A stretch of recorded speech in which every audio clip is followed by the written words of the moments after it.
Holy wow. Hi. Hi. My name is Alexis. I wanted to ask you a question last year. I went to your retreat at Omega. So I guess I've been like hanging on to this question for a while. First of all, your book, The Power of Now, it saved my life. So thank you. Oh, wonderful. I was planning on committing suicide until I read it. I have a severe mental illness, type 1 bipolar disorder. I've suffered from it since I was 15. And I've only just started getting treatment. So I'm medicated now, I guess. And even though suffering from bipolar unmedicated was hellish, there was a certain component of presence to it in its own way, just that intensity of emotion and feeling all the time. And I've just really been struggling since being on medication with accessing that same sort of abruptness of being. And I know that I don't really have a choice, because otherwise I'll be hallucinating and things, but I don't know, I was wondering if you might offer any insight. When did you, so the Power of Now helped you greatly when you read it. So yes. That was, and then you were free of medication for quite a while? Mm-hmm. Yeah, I guess I was untreated for like 7 years before. And then the point was reached where you did need it? No, then until when I did need it or didn't need it? Yes, how long have you been on medication now? Only a few months, actually, I guess, coming up on a year. What was the reason for going on medication? I fell in love, and I realized that I couldn't be sick and also be present for my partner. Right.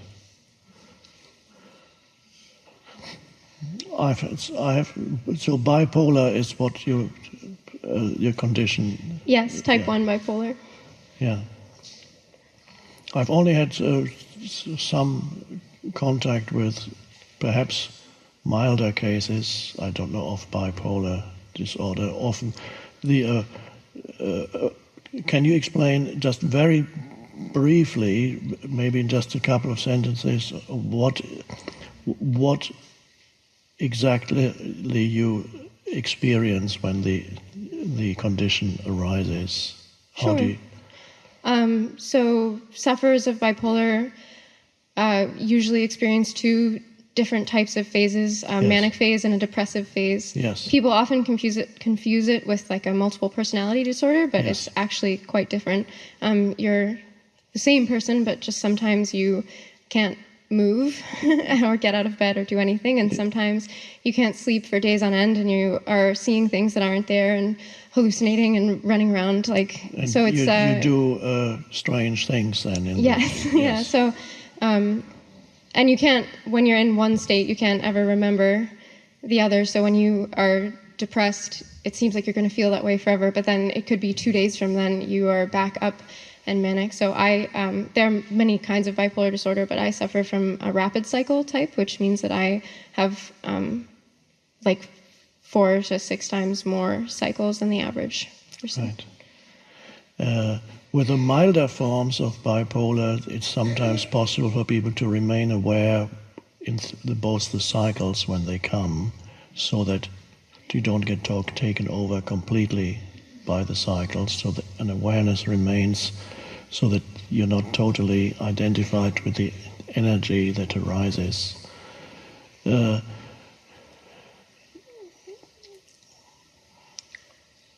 don't know, are you able to be present with the medication?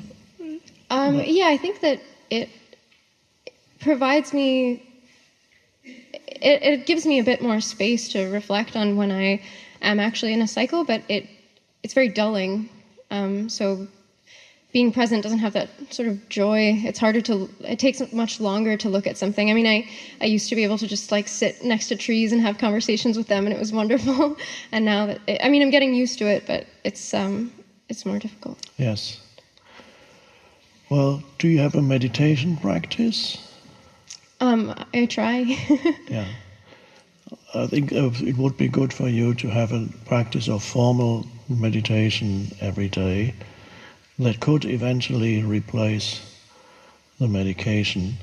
But you have to be very careful, of course, and get some professional help. Hopefully a physician who has some awareness of the deeper dimension, who can help you to gradually get off medication. And I believe that a structured meditation, which is not for everybody, I don't necessarily recommend structured meditation for everybody. It's a wonderful thing for those who feel compelled, who feel they want to do it. But I think for you it is a necessity, and that could provide the support in consciousness that you need to eventually become free of medication. What type of meditation? You may have to try out one or two meditation methods. I don't know if you already have done that. Perhaps transcendental meditation might be good for you. Okay. So how do you feel right now? A lot better. Now, are you at any particular cycle of now, or are you in a neutral space now? No, I'm actually in one of my longest lasting neutral phases ever. Oh, well, thank you.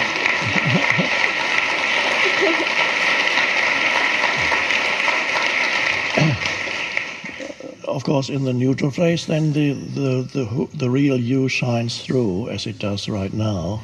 So, and that's wonderful.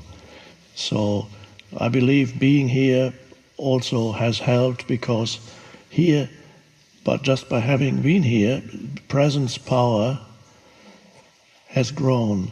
And that's really what you need, because if presence power in you, so to speak, is strong enough, it can be the place in which you can be anchored when these two movements come.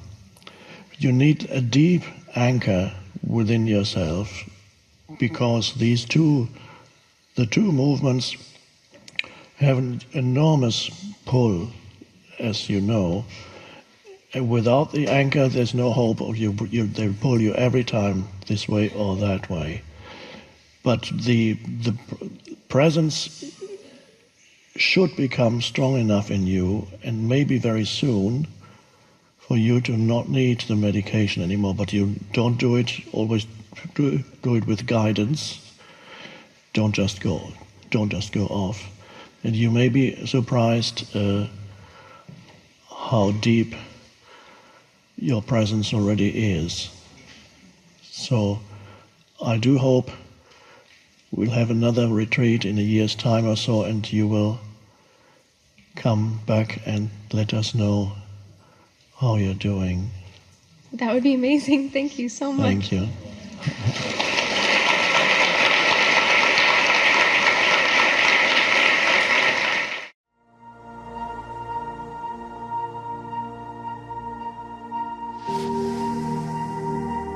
This mind-made sense of self is also much more focused on the negative than the positive. To be free, you awaken to who you are beyond your history and your life situation.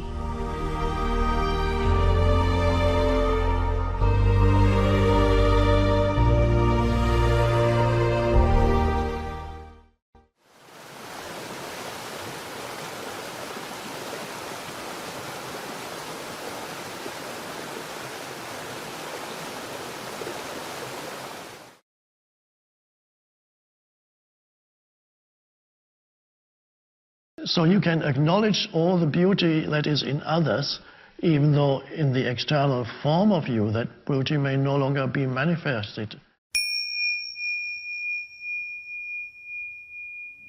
I often find myself comparing myself to other people, particularly my physical appearance compared to other women. And it gets very tiresome, as you can imagine. And I was wondering if you had any practical advice for helping dissolve this. Okay, thanks.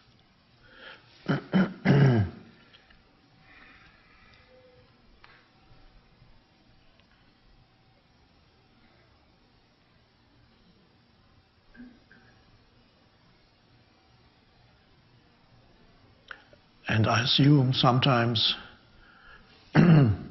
you come out as better than, and at other times as not as good as. Is that right? Yes.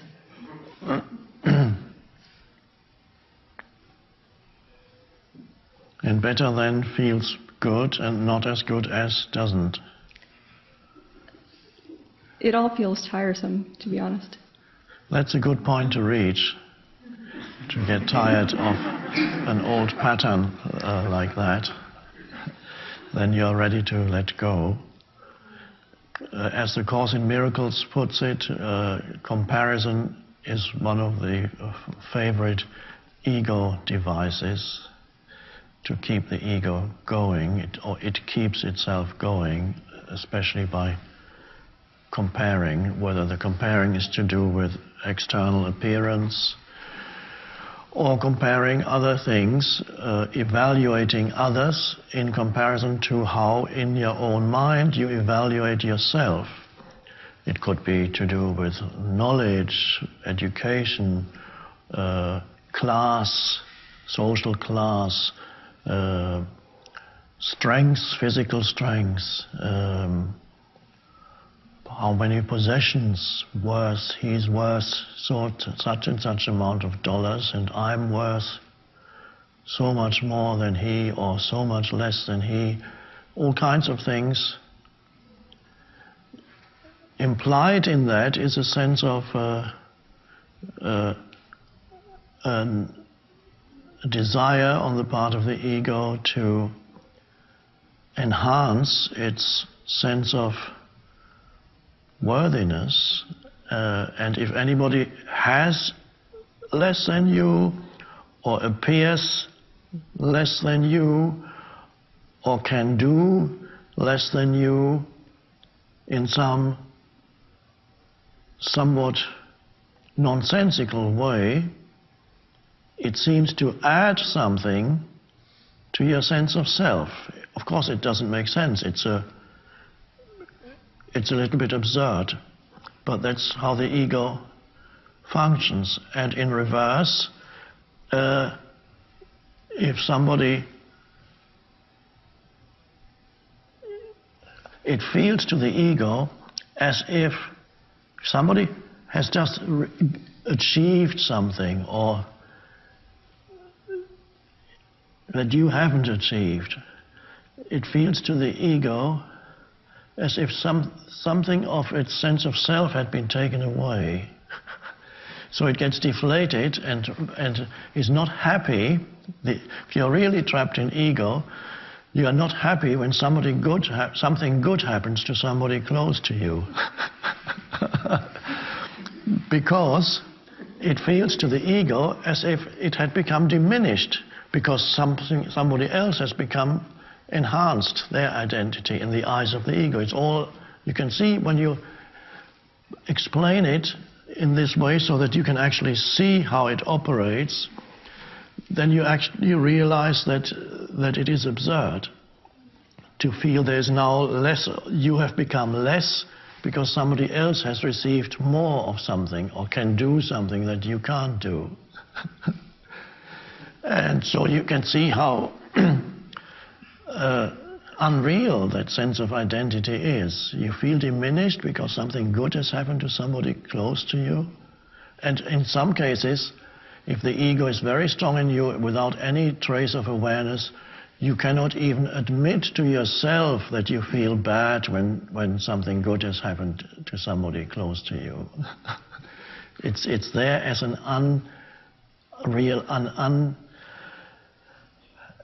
unwitnessed emotion, and then it might come out in when you speak to that person with a desire to diminish what they now have that you don't have. And it's totally unconscious. With you, you are not totally unconscious. There's already an awareness in you that is aware of that pattern. If there were no awareness in you, you wouldn't be asking that question. You wouldn't be sitting here. You would be acting out that pattern. And next time somebody in your vicinity has just bought a new dress that looks absolutely stunning, you would look at it, if you were totally trapped in ego, you would look at it and something inside you would contract.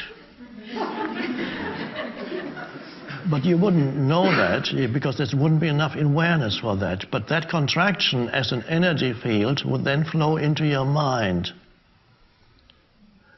And then words will come out of your mouth, again unconscious, to diminish the worthiness of that dress. And you might say, "Oh, that dress, that would look good on your sister."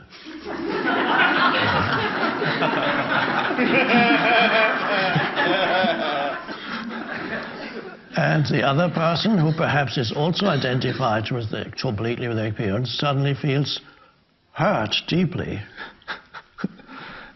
And in both cases, the famous saying applies: they know not what they do, which of course points to complete lack of awareness. So in that sense, some people hurt each other and try to take away in order to feel. And the moment the ego said that would look good on somebody else, it feels a little bit better already, because you've taken away a bit from that, the value, the perceived value of that thing.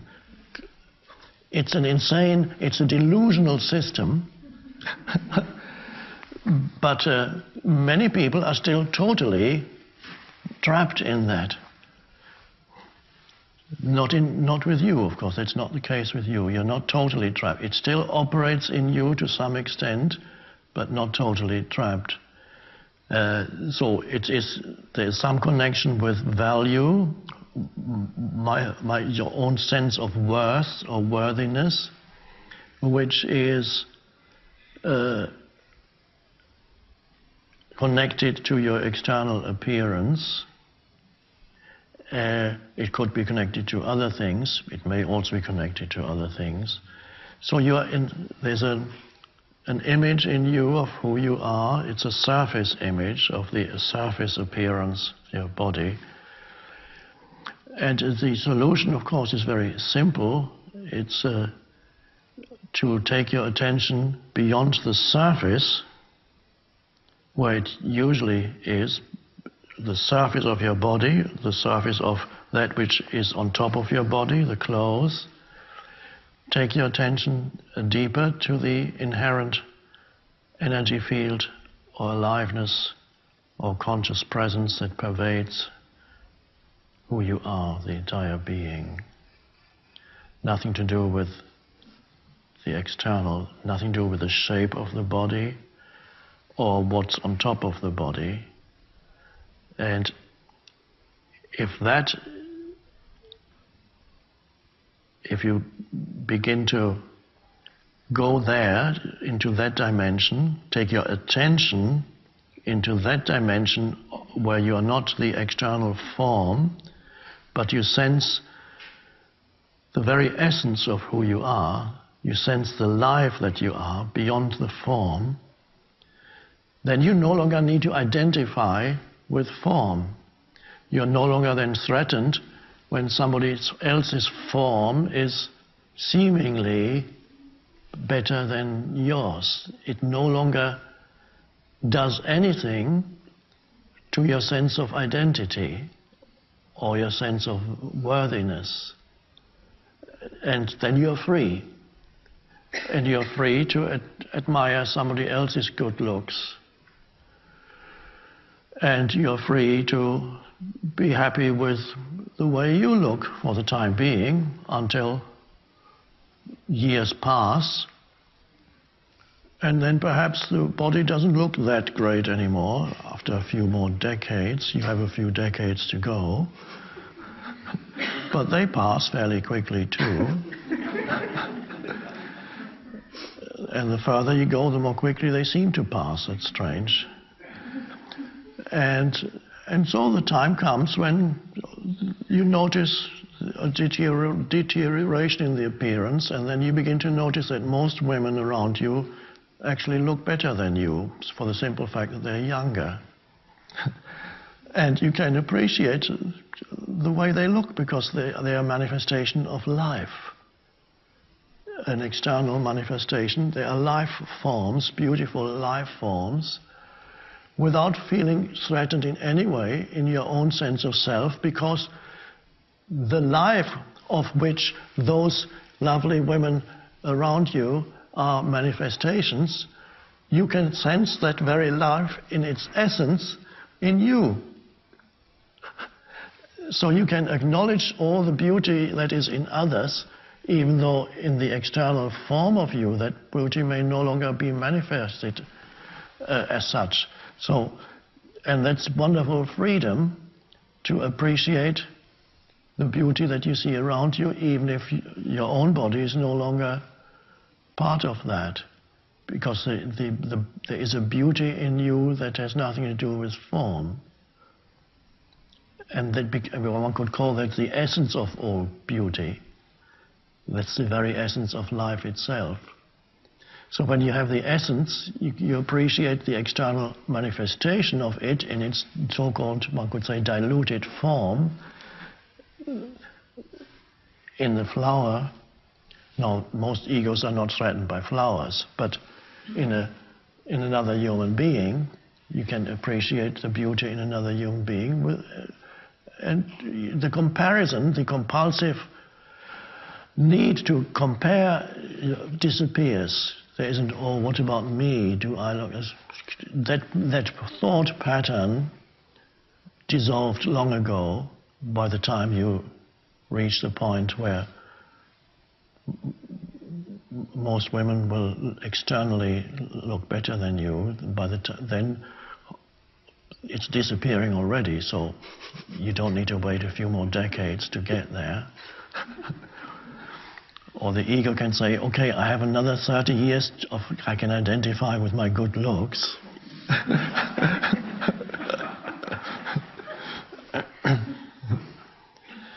So the answer, of course, is then find the essence of who you are, which is what all this teaching is always about. Find the essence of who you are so that you get in touch with the inherent sense of beingness or aliveness or presence within you, which pervades the entire so-called physical body, but is not the physical body. And as I speak about it now, you should be able to feel that within you, the fact that there is an aliveness that pervades your entire being. Can you feel that? That is more essentially who you are than the external appearance of who you are. And that is going to be exactly the same in 30 years' time as it is now. So then you become free of form. You are essentially the consciousness behind it all. So know yourself as that life or consciousness. They're the same no thing.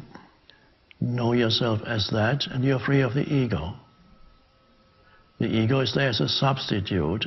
It's to seek yourself in some form. That's the delusion, and it creates an unhappy life. So it's a wonderful thing. It's also liberating to see the absurdity of the ego Once you see how the patterns that I just described just now, you can see how mad it is to feel diminished when something good happens to somebody else, to feel enhanced when something bad happens to somebody else, and not even know it. So let's see what happens next time. You can admire a beautiful female form without any comparison. In fact, feel more intensely the beauty that is within you when you see it out there. That's a wonderful thing.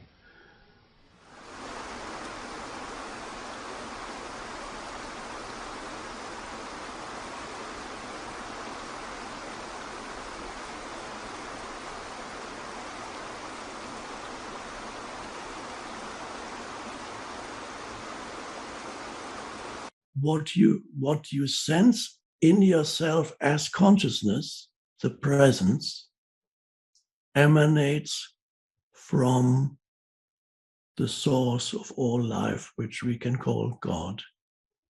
So you are an emanation of God.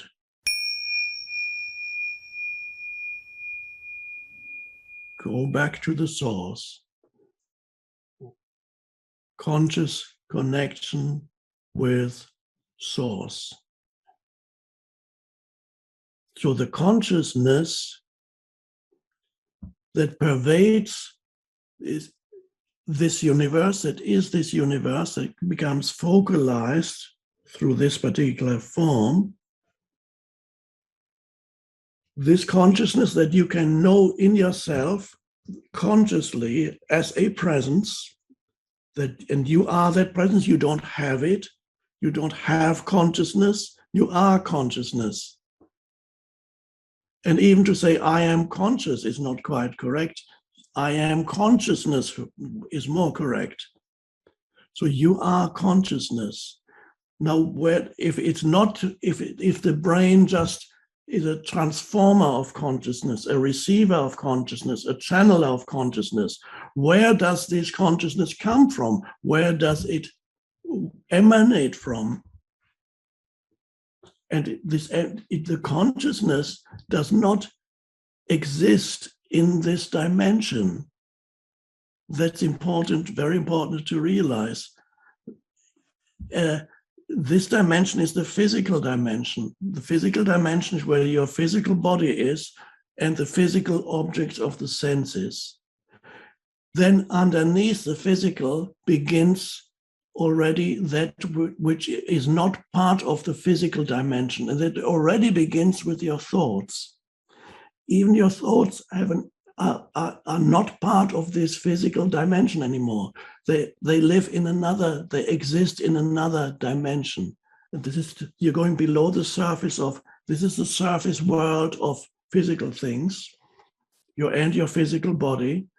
You go by being aware of your thoughts already not part of the physical dimension. They already exist in a deeper dimension.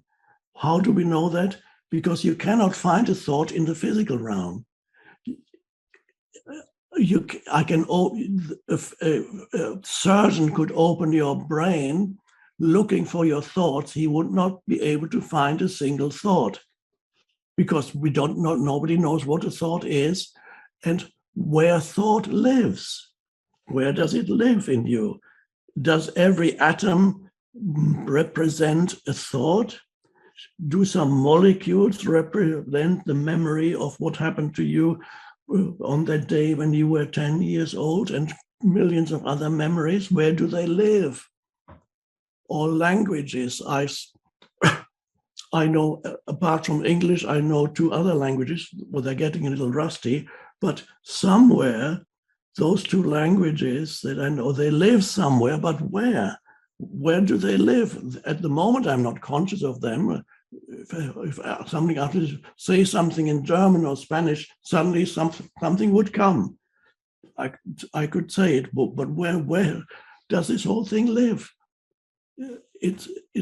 thought is, and then it becomes emotion again. Emotion, you cannot find, emotion has certain, correlates with certain physical processes, just as thought does. You can imagine something and then the body reacts to it. You imagine you're drinking lemon juice right now. Immediately, saliva will start accumulating in your mouth because your body thinks it's real. And if you get angry, your stomach lining, the inside, will become red, and many other things will happen in your body as you become angry.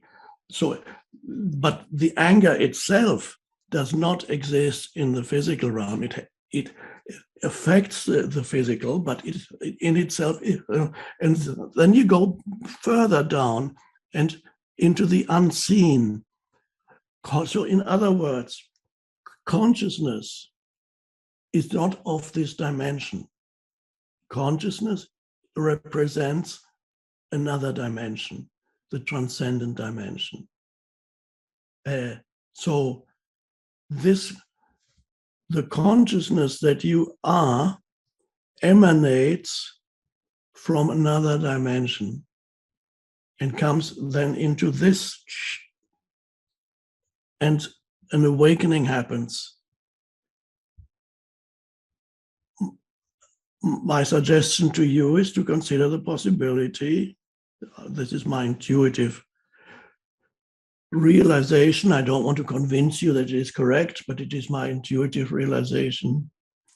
The consciousness emanates from the source of all life, which of course does not exist here. It is, but it doesn't exist. Consciousness is the emanation of God, in the same way that light is the emanation of the sun. Consciousness is the emanation of God into this dimension.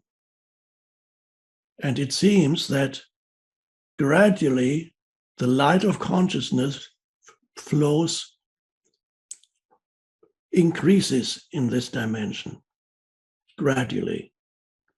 You can see it in yourself, how gradually you grow in consciousness. You seem to grow in consciousness. And you are only a microcosm of the macrocosm. Whatever happens in you can tell you a lot about the universe. If you could understand yourself, you understand the universe. So consciousness comes into this dimension more and more. Consciousness itself is timeless. And then it enters this dimension where there is time, and there you experience it as an intensification of consciousness. You become more conscious. A human can become more conscious. The entire planet gradually is becoming more conscious. If you go back millions and millions and millions of years, the life on the planet was less conscious than it is now. Even animal life and plant life was less developed, less differentiated, less complex. Gradually, the world is being created still. The creation of the world is still happening. The entire process, we have no idea why this is happening, what the purpose of it is. You cannot understand it conceptually. It's such a vast, vast process. But all you need to know is what you sense in yourself as consciousness, the presence, emanates from the source of all life, which we can call God. So you are an emanation of God. And this is why sometimes this realization is called God realization. God in you, God as you. Then the question arises, does that mean that you are God? Well, yes and no. I wouldn't go so far, because the ray of sunlight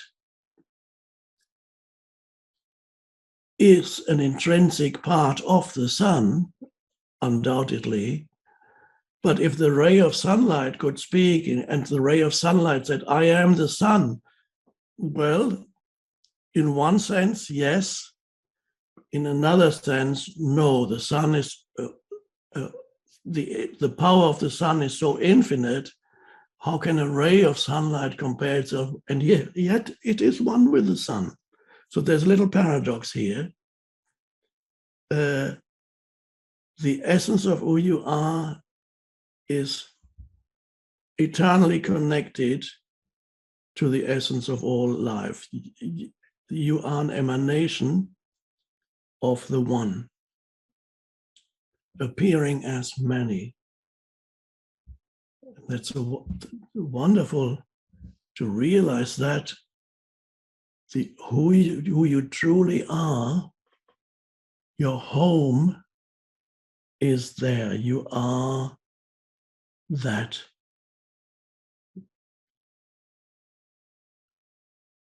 And the sense of being a disconnected fragment in this universe, in a hostile universe, that disappears.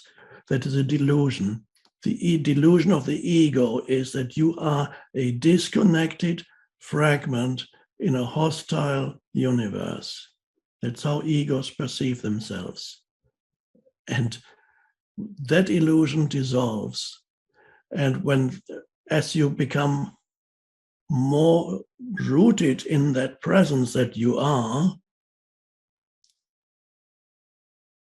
the peace, a very powerful sense of peace is there then always in the background of your life, because you have that sense of connectedness to the transcendent, to God, that sense of connectedness to God.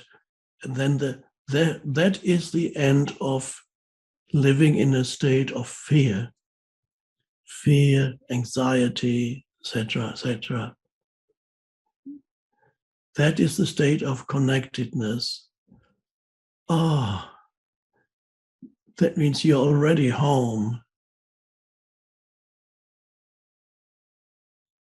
I always think that the famous Om sound and the English word home are related. It's not by accident that they're so similar. I am home, home, home.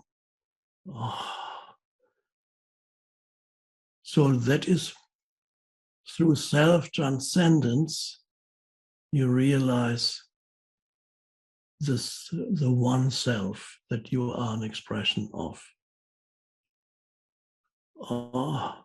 And for many people, self-transcendence does not come until the dream of a separate self becomes unbearably difficult and painful.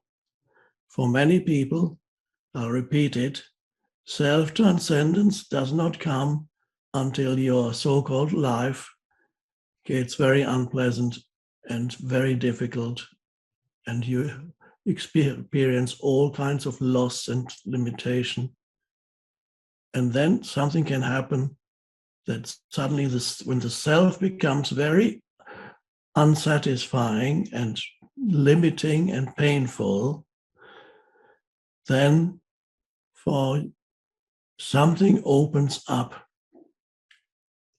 Then the self gives way and you transcend it and you realize the essence of who you are beyond the person, the being.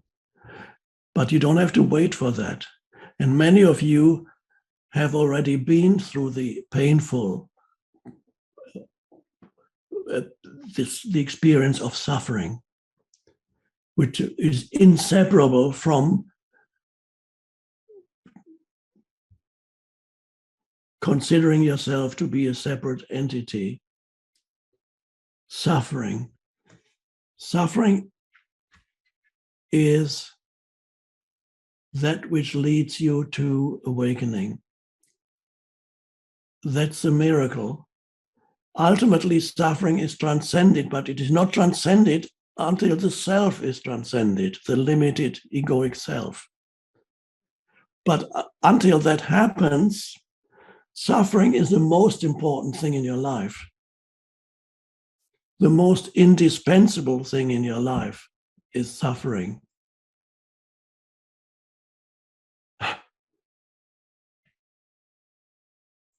It's the way. Suffering is the way until it's not needed anymore, but it leads potentially to self-transcendence. When the self becomes too unpleasant, you can't stand it anymore. The pain is too much.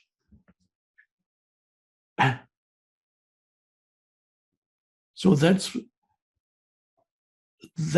are in the ancient teachings, that's the importance of suffering.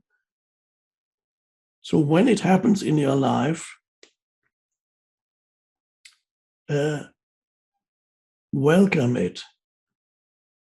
Suffering happens when loss happens on whatever level, loss of possessions, loss of status, loss of certain physical abilities, loss of loved ones, etc., that brings about a lot of suffering. Many other forms of suffering are only created by the human mind, like many forms of anxiety and fear, created almost exclusively but just by the mind. Suffering. I teach suffering, said the Buddha. I teach suffering and the end of suffering. And the same message, symbolic form in Jesus on the cross, is the archetypal image of suffering. Jesus is the archetypal human, represents every human. And this is the image of ultimate suffering. This is a death on the cross and resurrection, self-transcendence. That's a beautiful teaching contained in an image, so people can intuitively understand it without having the ability to understand it conceptually. Even a very simple person could intuitively get this message.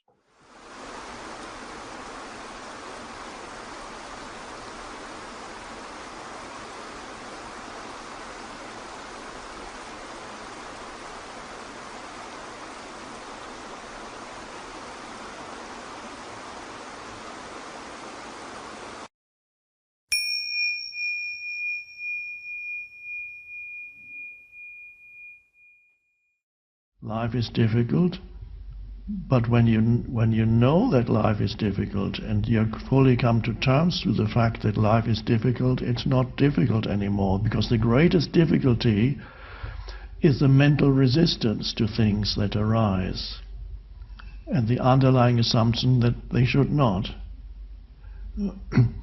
So once you have then a surrendered relationship with the present moment, because everything arises in the present moment, then it's not really that difficult anymore, and you can, even in the midst of turmoil, still be connected with the realm of being within yourself. So there's always a core of stillness, if only in the background. And no matter what happens, that core of stillness is there, if we want to call it stillness. It's also, as we saw, and as you know, it's also the source of satisfaction, where true satisfaction or a true sense of well-being that goes beyond physical well-being, a true sense of well-being comes from. It's the transcendent dimension. So life will challenge you with its difficulties, small and big. Small happen probably every day in some form. So you don't get upset anymore when things don't go according to plan. You don't get upset and complain or irritated or angry when people don't behave the way they should behave. And that makes it so much easier when you no longer demand that these things should not be the way they are. They shouldn't cancel flights. Weather shouldn't be in such a way that they can't fly anymore. The body shouldn't get old. Nobody should catch an illness. Now, a lot of illnesses are produced, or you're much more prone to have an illness if your mind is very dysfunctional, because that lowers the physical resistance. It affects the body. What the mind does obviously affects the body. Even mainstream medicine is beginning to recognize your mental emotional state affects your physical state. So if your mental emotional state is very dysfunctional, your body's resistance to illness decreases. The likelihood increases that you catch something. There are other causes of illness, so nobody can be totally free and say, I'm never going to be ill. The body is a physical vehicle with a certain lifespan, and as it approaches the later stages of its lifespan, it's just like an old car. Things start to go wrong with it. It's another form, and the older your car gets, the more things need to be replaced, and the time comes when it's just not working anymore.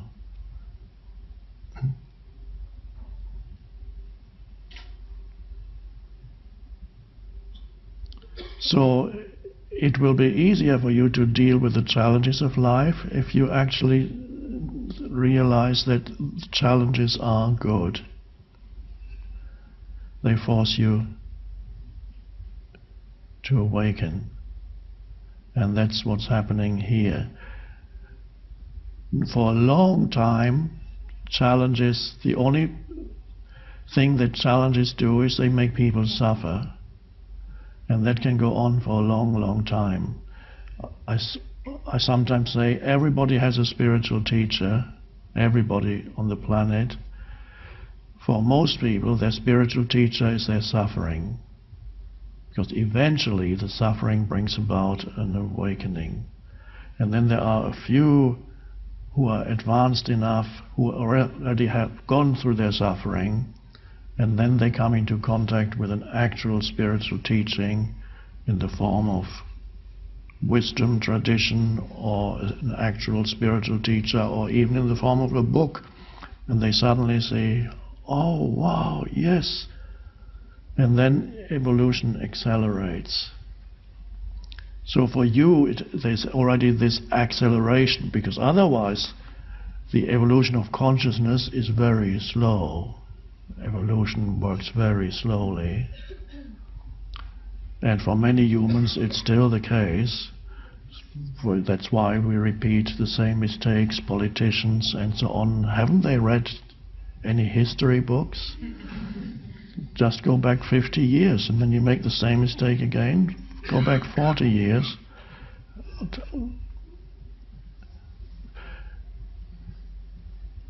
So, condemned to repeat the past, this is part of karma. And then you reach that stage where an acceleration begins, and you're all at that stage, which is wonderful.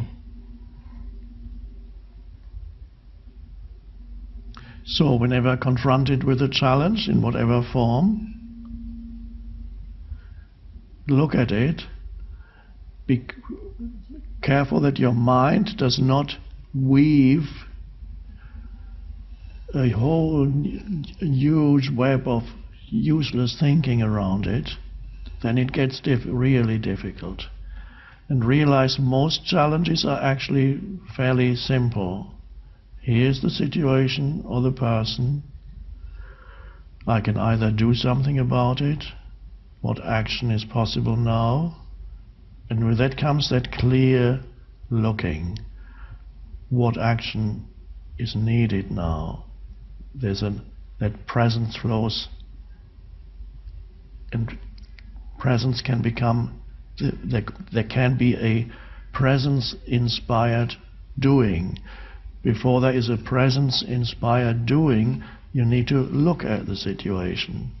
And when you look not necessarily just visually, but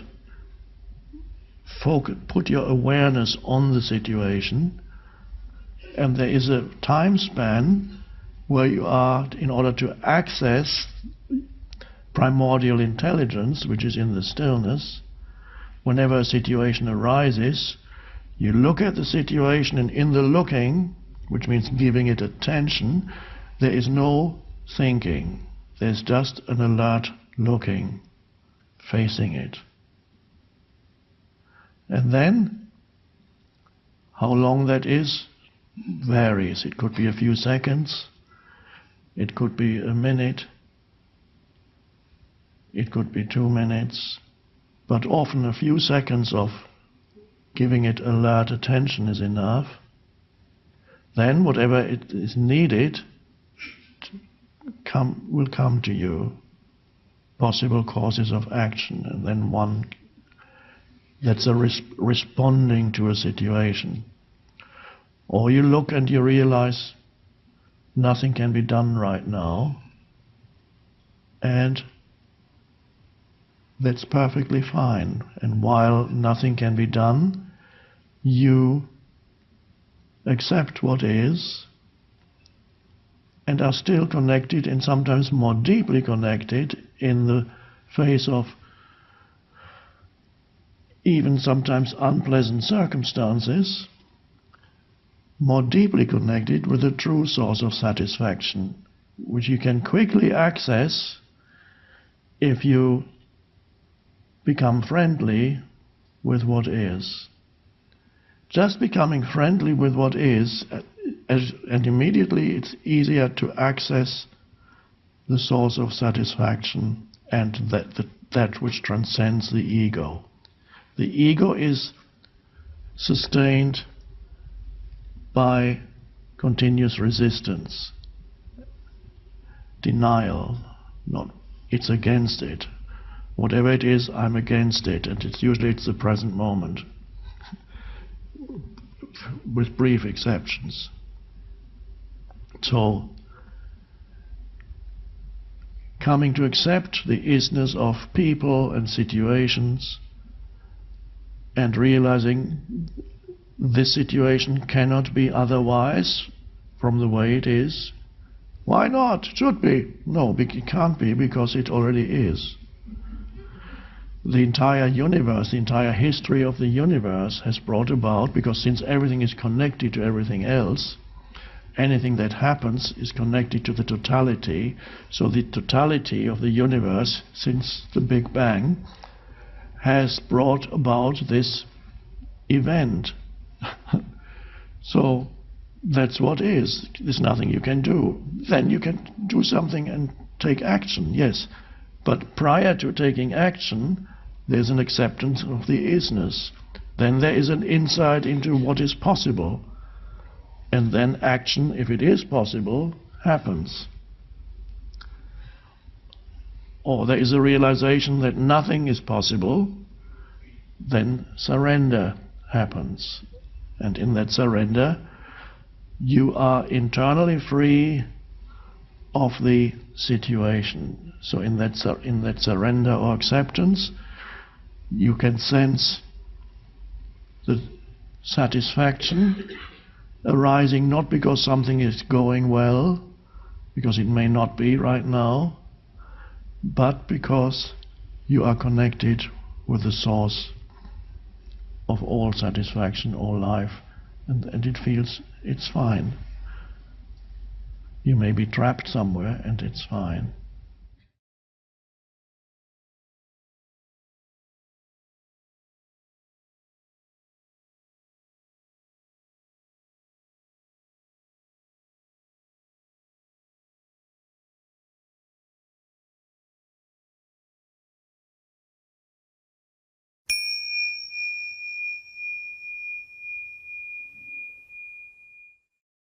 So you are then be vigilant about self-image arising, self-esteem, self-worth. Now, on the conventional level, self-esteem or self-worth are derived from the way in which you relate to society that you live in. To a large extent, certain things that you may have achieved or that you may possess, or in some traditional cultures, your sense of self-worth is to do with your ancestors. Not so much in the Western world, and certainly much less in so-called new countries like United States or Australia or Canada. In the new countries, your ancestors are not that important for as far as your sense of identity is concerned. But in older cultures, your sense of identity and sense of self-worth is sometimes to a large extent derived from your ancestors. And even if you have achieved nothing, and you can have a high sense of self-worth because your great-grandfather and the ones before and before and before and before, they have achieved great things in the eyes of the world. Perhaps it means they just killed more people than anybody else. And finally they became, the king gave them a title of nobility, and suddenly they became a duke. And you have pictures of your ancestors on the walls.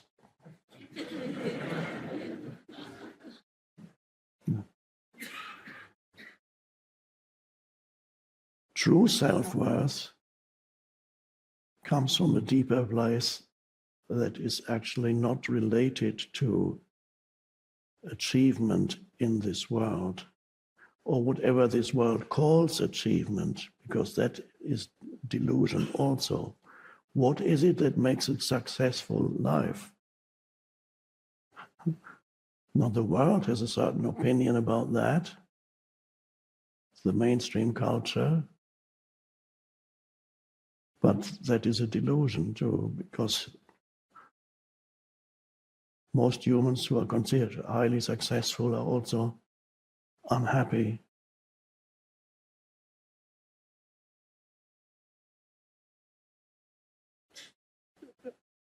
Burdened with a huge ego in many cases,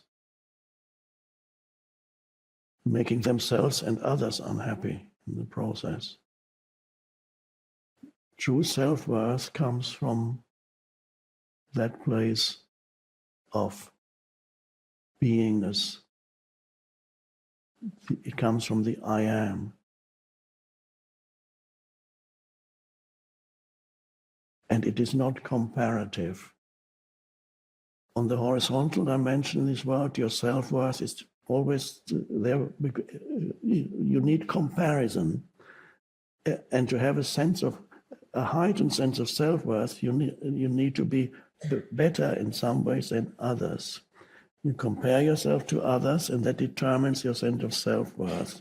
Possessions, looks, knowledge,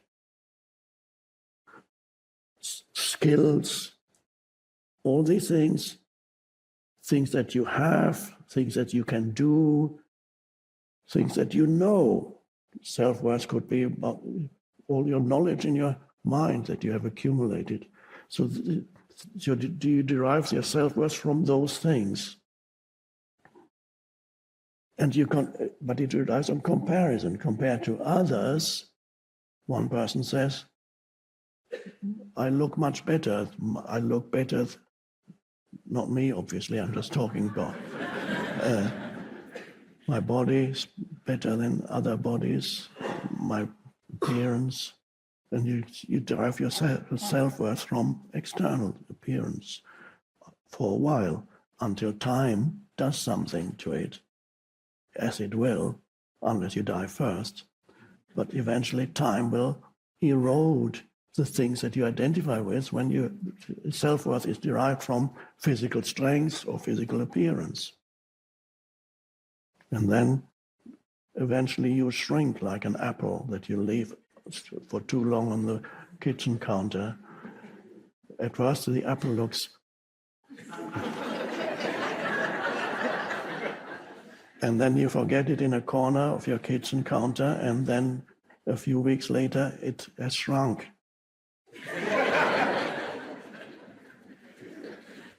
It's soft, it's what happened to it? Time did something to it. And it does that to your body too. So that's not a good thing to steer a sense of self-worth from, but it's very seductive, especially if you are blessed with a great body or great appearance. You have to be very careful, because it's not going to last, and then you'll be very unhappy. Possessions. I have more than skills. I can do better than other people. I have more knowledge than you. Compare, and then you get a heightened sense of self-worth through comparison. So you need to have a sense of self-worth. You need superiority in some area of your life to get that sense. So you have to rely on others being considered less worthy than you for your sense of self-worth. That's all to do if you live exclusively on the horizontal dimension. That's how it works. And your sense of self-worth is very fragile, because there could always be others that, even in the area that you most identify with, there could always be others who are even better than you there, and they usually are.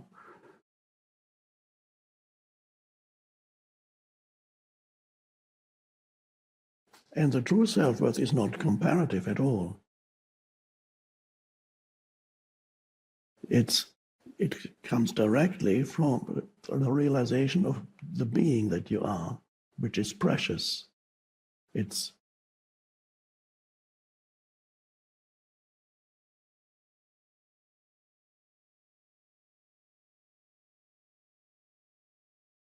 There's a sense of infinite worth or worthiness in there that does not depend on any comparison. It's life itself, the sacredness of life itself that you are. And success, ultimately, what is the only real success in life? It is how conscious you are, how much consciousness is manifesting, emerging, shining through you here and now. Not your historical past. Let's say that one or two of you have had a very bad life up to this point. Maybe every decision you've made has been wrong and it has led to disastrous consequences. Maybe you spent years in prison, and then you got out, and then you didn't succeed in that, and then you suffered and so on. But now you're here. For some reason, you're here. This is an extreme case. It probably doesn't apply to any of you, but I'm just giving an example of, let's say your total life up to this point has been a disaster in the eyes of the world, or maybe even in your own eyes. But now somehow you go, and here you begin to awaken, wow, to your essence identity. That is the only true success, your consciousness, your state of consciousness. And suddenly, the whole history of you was a preparation, although it looked like a total failure. It was a preparation for this awakening. And so retrospectively, this total failure of your personal history, it all made sense. You needed it to awaken. All the suffering that were perhaps inflicted on you by others, and then self-created suffering, all the suffering has brought you to the point of awakening. So retrospectively, suddenly, It was all good. It all made sense because it was obviously you needed it to awaken. That's success, not what the world tells you.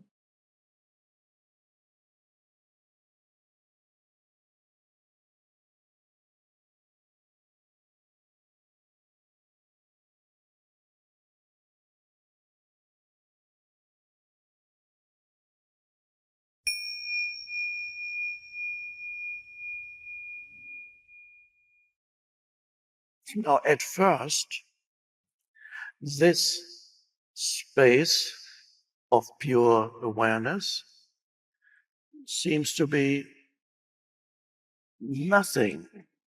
And in a way, it is nothing in the sense that it is not a thing, that it is not an object of consciousness.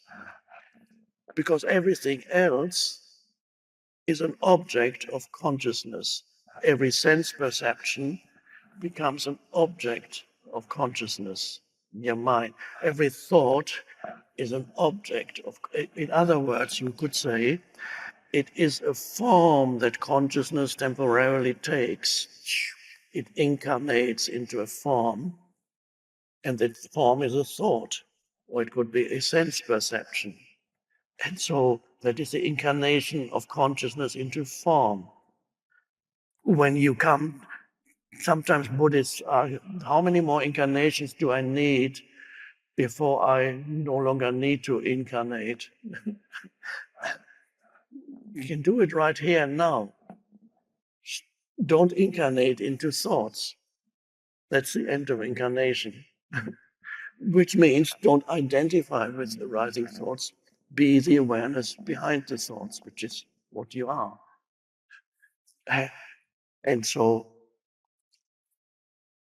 at first it seems like, let's say, what we call it stillness. By the way, I wrote a little book that some of you might not know, called Stillness Speaks, which is a little paradox, of course. Stillness Speaks, it's a book for meditative reading. You just read a few lines and you kind of become still. That's what it's for. But anyway, so the stillness is one way of putting it, but that's not, it's just a term, of course. Stillness is the inner equivalent of silence in the outer world. Silence in the outer world is the absence of noise. Stillness in the inner realm is the absence of thought. And so, in the absence of thought, what remains is you do not fall asleep. In ordinary existence, when thinking stops, you very quickly fall asleep. So the only way that humans who are not awakened or awakening can experience the cessation of thinking is when they move from the wakeful state into sleep. Then there comes a moment of you cannot remember your problems anymore because you're so tired. 5 minutes before you were thinking about your problems, would be the problems were your identity. And now you get very tired. You can't remember your problems anymore. And thinking comes to, but you're not totally asleep yet. And it feels so good. You're moving towards sleep and it feels so good. And temporarily, briefly, you're free of yourself. And then you move into the unconsciousness of sleep. Oh. Now, most humans, without knowing it, are looking for becoming free of themselves. And then again, they look in the wrong places. Some humans find temporary relief from themselves by taking certain substances. And again, for some humans, it can be a good thing to have, especially those who are totally mind possessed, that can give them a glimpse of something that's beyond their mind. It may temporarily stop their mind, but don't become dependent on anything. But, and I don't recommend it now, you don't need it. But if you take humans, they love that smoking these dried leaves that were illegal for many years for some reason, but now you can smoke them. Well, no, I don't know about here, but so it temporarily calms the mind. It's like your mind becomes a bit. I tried it once when we were visiting Amsterdam, and it kind of dulls your mind a bit. That's our experience. But I can see what it does to people whose mind is very active. So they go, temporarily, they become free of themselves, their mind-made self. And they've become happy, so happy. I can't stop laughing. That's how happy I am.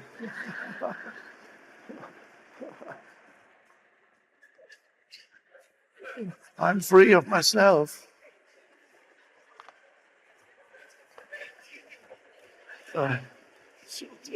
So the way I put it is, with this, yes, you are becoming free of yourself, but you're falling below thinking.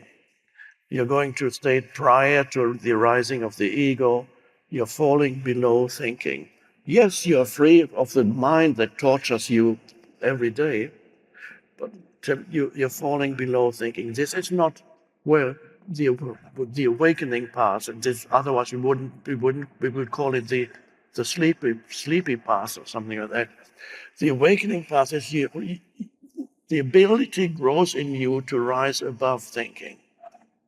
That's what it is. You are actually, you're conscious without thought, and that is the simplicity of it. And then you find at first it's just an absence of thought, in the same way that externally silence is an absence of noise. This is the absence of inner noise, and then at first, okay. And then you stay with it, and it comes back again at the end. Once you get a glimpse of that state of pure awareness, you may want to invite it into your life more often. And because then, from the point of view of time, one could say that it deepens this power that manifests through you, grows stronger. Not that the power itself grows stronger, but it manifests this into this dimension where there's time. It manifests more fully through you, so to speak.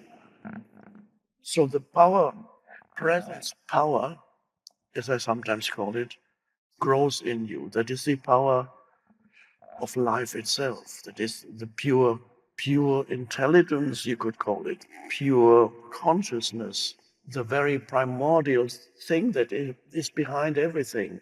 It is that is sometimes am I talking about God here? Am I saying that the consciousness itself is God? Well, yes and no. The analogy I like to use that is maybe helpful is the sun. The sun emanates light into here. It's the life on the physical level. The light of the sun is the life-giving thing here that enables life to be. And the sun pours out light continuously, energy. And there's the sun.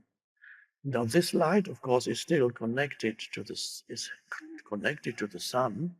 It's not separate from the sun. It emanates from the sun, but it's not the sun. It is and it isn't the sun. The sun itself is a vast and inconceivable form of energy. This is only an analogy. So what I mean then is, God is the source from which consciousness emanates into this dimension. This is the closest, as far as I'm concerned, it's the closest in words to explain that which cannot really be explained.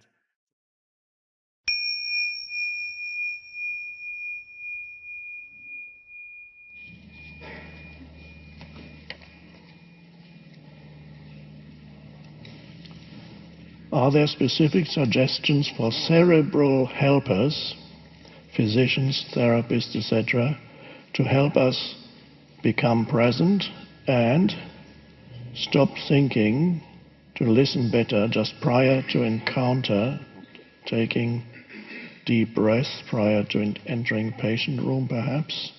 So what suggestions for cerebral helpers? I talked about that a little bit a couple of days ago.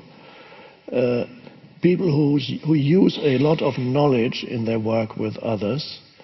So if you are a certain type of spiritual healer, then you would most probably not apply your conceptual mind in the healing situation.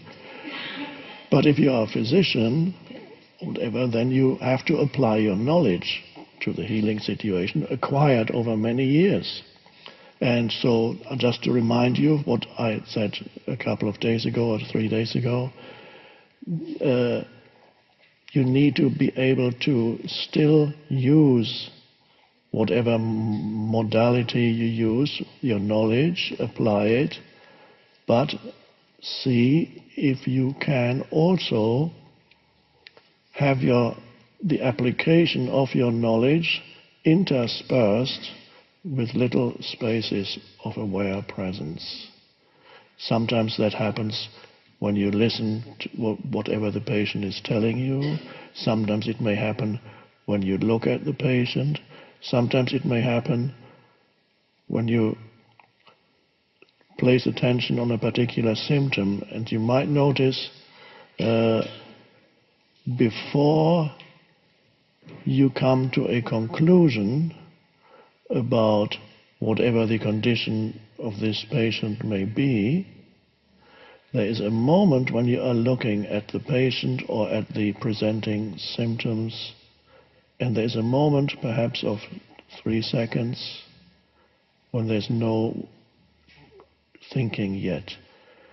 Anybody to look at something, first, in the first moment of looking at something, you're not yet thinking. Most people miss that completely. They don't realize that for the first 2 or 3 seconds, when you're looking at a patient, let's call him patient, client, whatever, you're looking, and before the mind begins to the application of its knowledge to the situation, there is a space of just aware looking, and that many people do that without knowing it at all.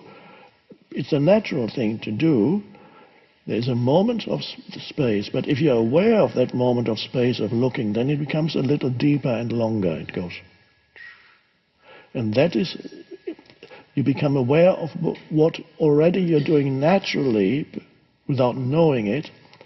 When you become aware of it, it actually deepens, and it might get a little bit longer. Instead of looking for 3 seconds, you might look for 5 seconds before the mind comes in and says, okay, this is what this person needs, now I need to do this.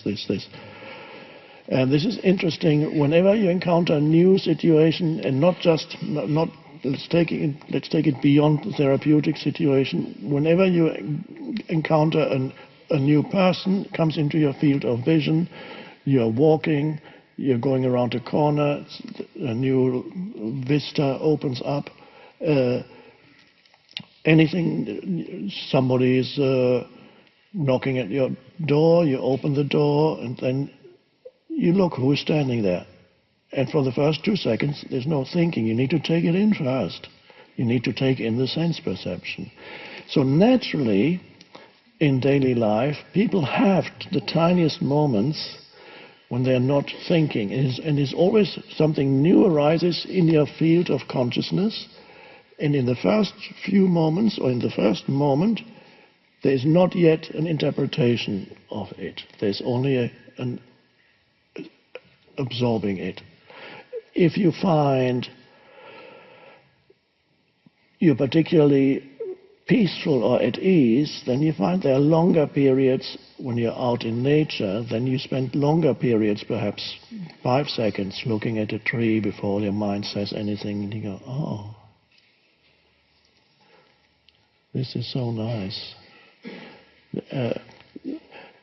Be aware in your daily life of the first, whenever something new comes into your field of vision, there will be a moment when you're just aware of it. And usually the mind tries to come in as quickly as possible because it does not like, the egoic mind does not like to be in a state of not knowing what's going on. It needs to adopt some kind of position towards what you're seeing, what you're perceiving. So it, as quickly as possible, it wants to come in with some kind of judgment or interpretation. I need to know. If you become aware of these naturally arising moments of presence, that are very, very brief, then they will be there consciously. And if they're there consciously, they naturally become a little bit longer, and there's a deeper awareness. So catch those things in your daily life. They will be there. Every time something new arises, you need to look first. And there's that space before the mind steps in. And if you are a deep person, so to speak,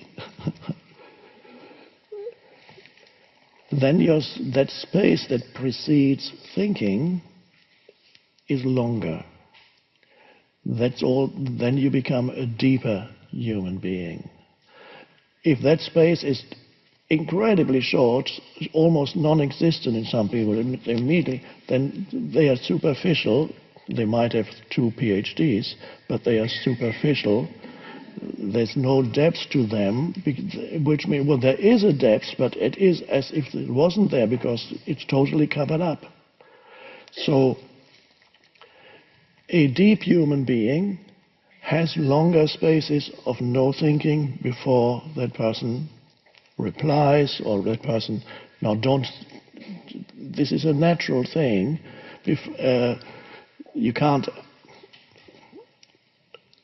make it into a practice, yes, too, as long as the ego doesn't get in there and say, oh, I want to appear, I want to be a deep person, so I'm going to take a long time in answering any question from now on.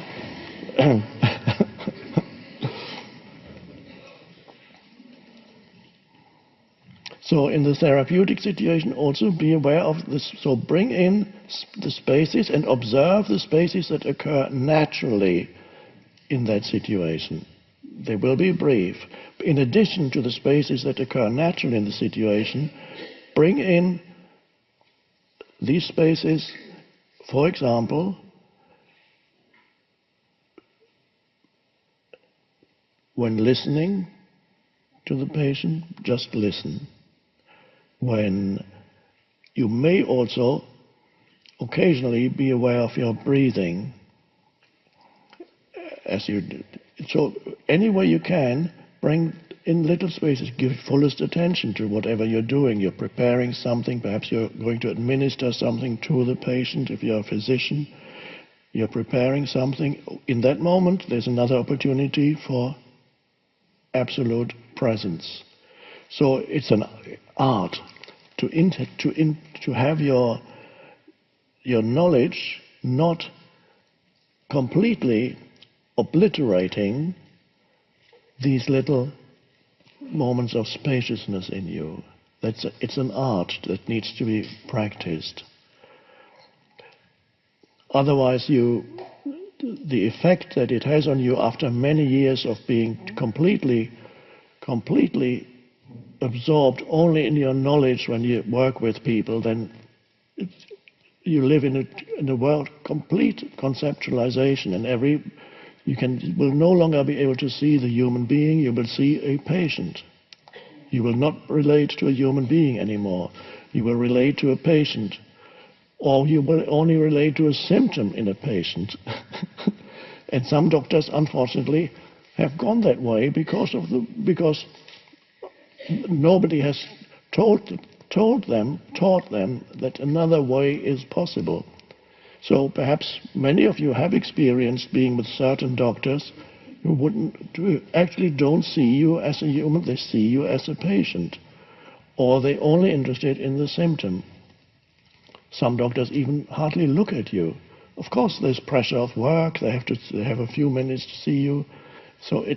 But all those physicians and other cerebral, as the questioner says, practitioners, of course, obviously you are here because you have already gone beyond that to some extent.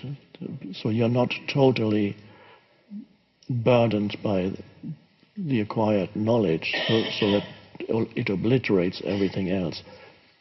Interspersed. So, but what applies to the therapeutic situation applies to anybody's daily life too. You must have your daily life interspersed with presence. Otherwise, it's just the human mind dragging you along.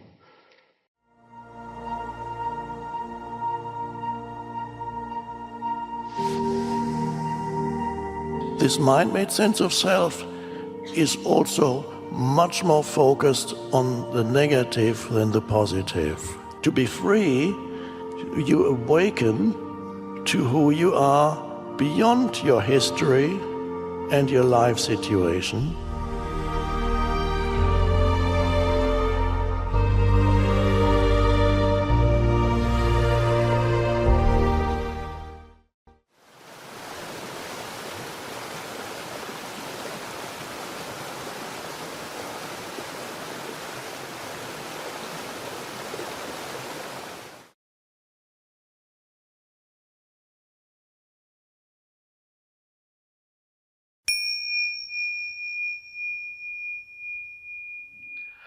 How can we measure our spiritual progress?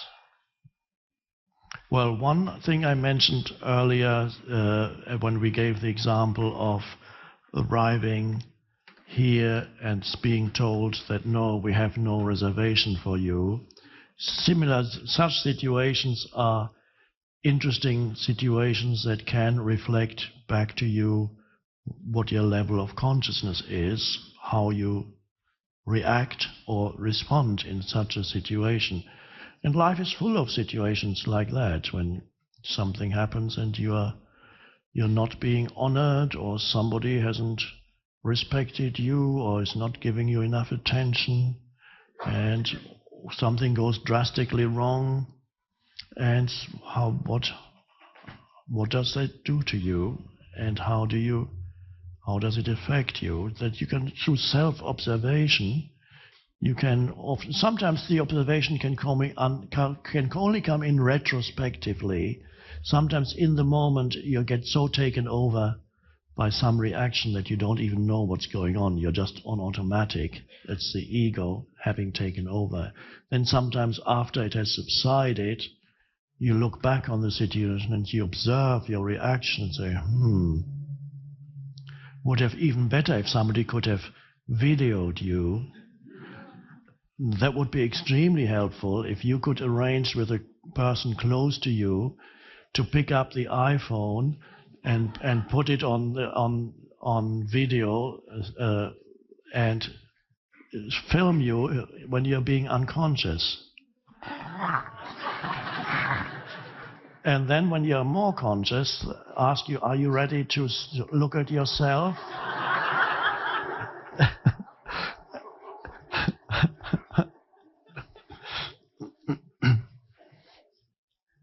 But for the deepest answer to how can we measure our progress on the spiritual path, I would like to refer you to the answer given by Bhagwan Sri Ramana Maharshi when he was asked the same question sometime in the 1950s. How can we measure our progress on the spiritual path? And his answer, and that is the answer at the deepest level, is the degree of absence of thinking is the measure for progress on the spiritual path.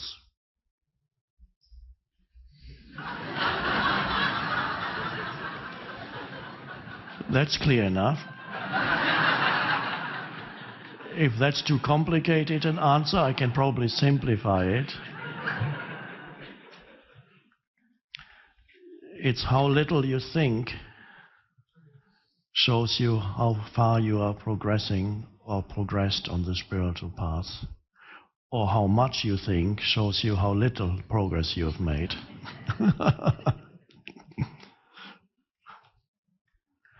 That's a little drastic, perhaps, but unfortunately it's true.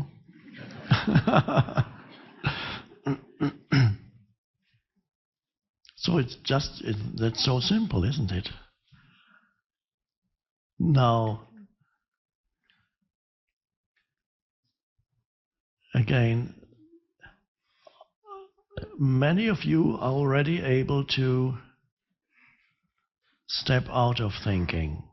And the thoughtless state, which is presence, which is awareness, arises in your life already, here and there, spontaneously.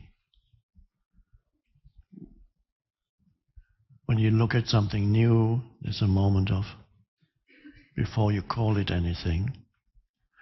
A new person, you meet a new person, for the first 5 seconds, the mind hasn't had time to formulate an opinion about that person. There's a moment of spaciousness. That sometimes in that moment when people can have an intuitive perception of the other person in the first moment. But then the mind comes in, and very often what the mind says is just an expression of its conditioning. And very often it's not the other person, you're saying something about yourself rather than the other person, you're projecting, in other words. So, measure for progress on the spiritual path, in other words, is the degree of stillness in your life, your inner space, in daily life. Not how long you can sit in meditation, but more importantly, the stillness in everyday life.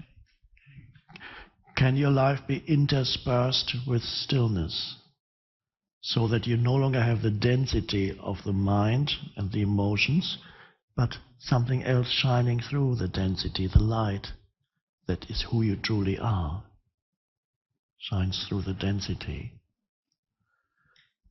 That's spiritual. That's the spiritual dimension.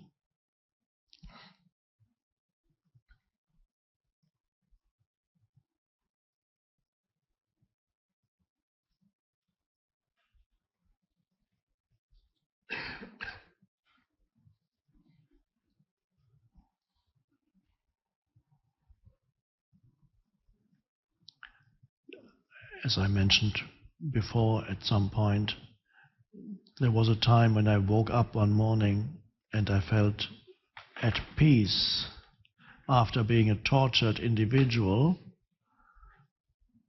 And a strange thing, at night, I woke up the next morning completely at peace. What's going on? And I didn't have an answer why. It took me about 2 years to realize why I was at peace. And to realize that I was on a kind of spiritual search. I didn't know exactly what I was searching for.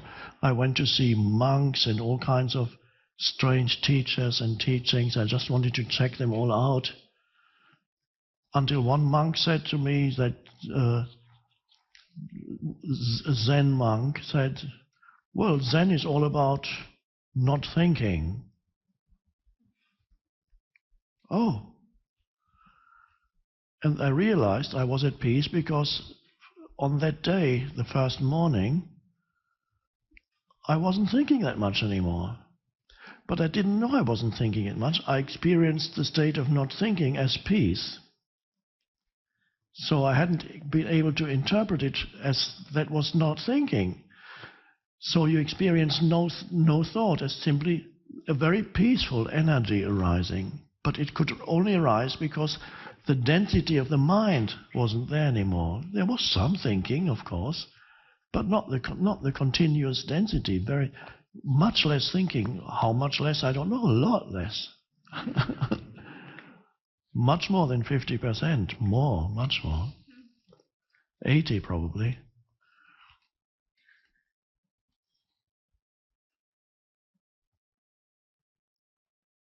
So that's a spontaneous thing. Why that happened, who knows? And later, the understanding of it came 2 years later, and then gradually the teaching over the years developed. Now people ask me, well, to you it just happened. What are you expecting us to do about it? It's not happening to us spontaneously.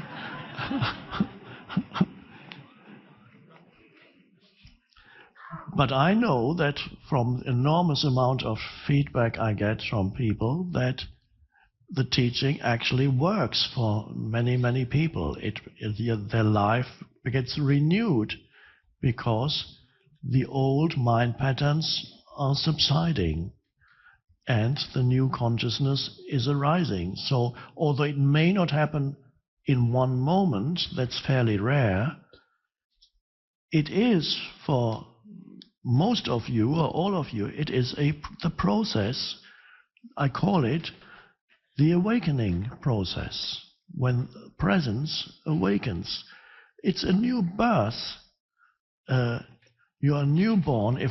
So many words have been misused so much that I don't want to use them anymore. Don't say newborn.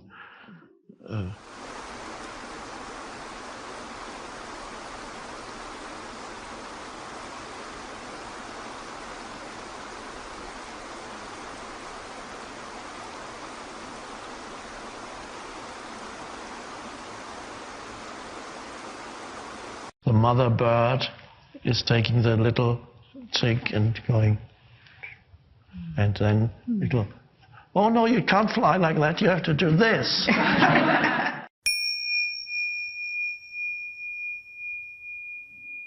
guess just to go along with questions about boys, my daughter's 17 years old.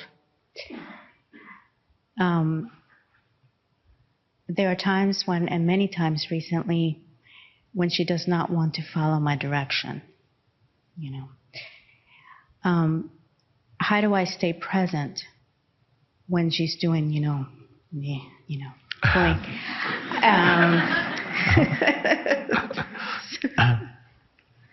So she's 17. She's 17. So you've only got a few more months of control over her, and then you have to let go. Well, she's been at this for a while. So then the shift then as your children grow older, of course, the younger they are, the more you need to, in some cases, control what they do, because they might do something to hurt themselves, like don't play with fire, don't walk on a high wall because you might fall off. So those things, and then gradually the parent needs to learn to allow a bit more, always a bit more freedom and a bit more, just give guidance rather than control. Some parents find it hard to shift from exerting control as they grow older and giving guidance. And as teenagers especially, they resent, as you know and everybody knows, they resent being told what to do because they're beginning to be independent adults. Well, she knows everything. Yes, of course. Yes. So there's as much learning for you as there is for her in this situation. For you, it's to do with continuing to give guidance without giving the impression that you're trying to control what she does. No. And if guidance is not received, no matter whether it's given but it's not received, then you need to accept that, especially as soon she will be reaching 18. Then and then compassion comes in. You continue to help her as much as you can, offer help or guidance, realizing that she now has she is autonomous now and will decide what to do on her own, and she will make mistakes, hopefully, because if she doesn't, she's not going to grow. She will make mistakes, and you may see it, and she won't. And ultimately, they're not really mistakes, because they're all part of one's growth process and becoming eventually conscious. Often mistakes, if they are leading to suffering, and then can lead to awakening. And then retrospectively, they're not mistakes. If a mistake leads to awakening, it's not a mistake. Eventually, so it's a letting go internally, compassionate letting go, like think of the image of a nest, and the bird, the mother bird, is taking the little chick and going, and then it'll, oh no, you can't fly like that, you have to do this.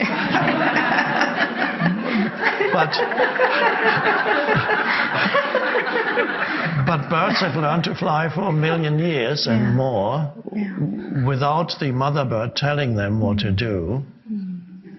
They'll learn, so it's trusting in the movement of life and realizing how that so-called mistakes are an important part of our growth. And that's, we had somebody else before, we talked about allowing them to do that. So it's think of the image, and that will help you to be, your associated question was to do with patience or presence. This will help you, the bird, you let the bird fly off. And the flight at first may not be smooth, and they may have a hard landing. And then you just watch, and you know that's fine. Do as much as you can. Patience is not quite the same as presence. In presence, the whole idea or concept of patience disappears. When you're present and somebody says, oh, you're so patient, you say, patient? I didn't know I was patient. Patient is something that you're trying to do, you really. I'm trying to be patient here.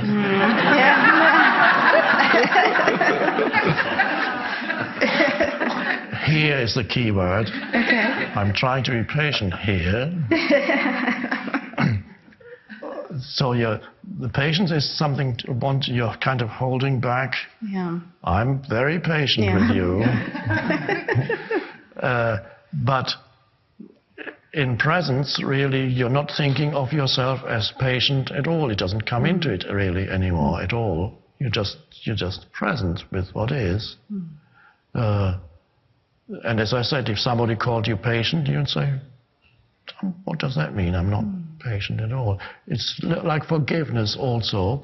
In presence, forgiveness happens naturally. And so you don't need to make a big deal and say, I'm trying to forgive that person. I had, again, in my life, I had for many years resentment towards my father until I finally woke up. And then the resentment disappeared, and my relationship with him changed completely. There was suddenly love. And for until the age of 29, I had enormous amount of resentment. I didn't realize, of course, that he did what he did because of his programming. He had an enormous amount of anger in him that comes from his childhood. And again, I could explain why, but it's not necessary. It comes from his childhood and the way in which he interpreted his childhood. What his mother did to him, not actually, rather how he interpreted her motivation. He was the seventh child, the youngest, and then his father died when he was only 14. And then the family didn't have enough money to have all the children at school, at high school. So two of his sisters were kept at school, and he was taken out of school because they didn't have enough money. And he had to become an apprentice in some store not supermarket, they didn't have supermarkets then, but some store where he had to make deliveries to big houses, and that enormous anger started to come up in him during all that time, what my mother did to me, what they did to me.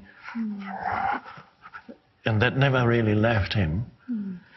So living with him, the anger was usually not directed to me, but was directed to my mother always. And living there was like living with an unexploded bomb. Wow. It could go off at any moment. Whenever he was there, it was like a powder keg. Any moment it could go off. One wrong word by my mum, and my mum was very good at saying the wrong word. Of course. Yeah.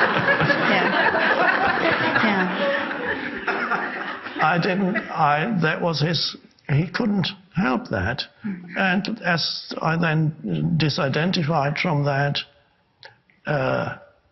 in his later years, there was a considerable degree of awareness coming in. Some of remnants of that anger remained, but far less than before. And he read The Power of Now a few years before he died, and it was meaningful to him. And there was quite a bit, in some areas of his life, he was virtually enlightened, and in other areas, there were still big pockets of unconsciousness. But compared to what he was before, there was an enormous shift. And it has, I'm sure, something to do with the shift that happened in me towards him. So there was no longer anything to forgive. That's the beauty of it. And it was all his ego was huge. So I learned about ego before I even knew the word ego. Throughout all my childhood, I learned about how the ego behaves and what it does through observation, without knowing that that was ego. But I saw the dysfunction, normal dysfunction in relationships. It's all fine. Trust, compassion, letting go, and then life will do the rest. Well, thank you very much.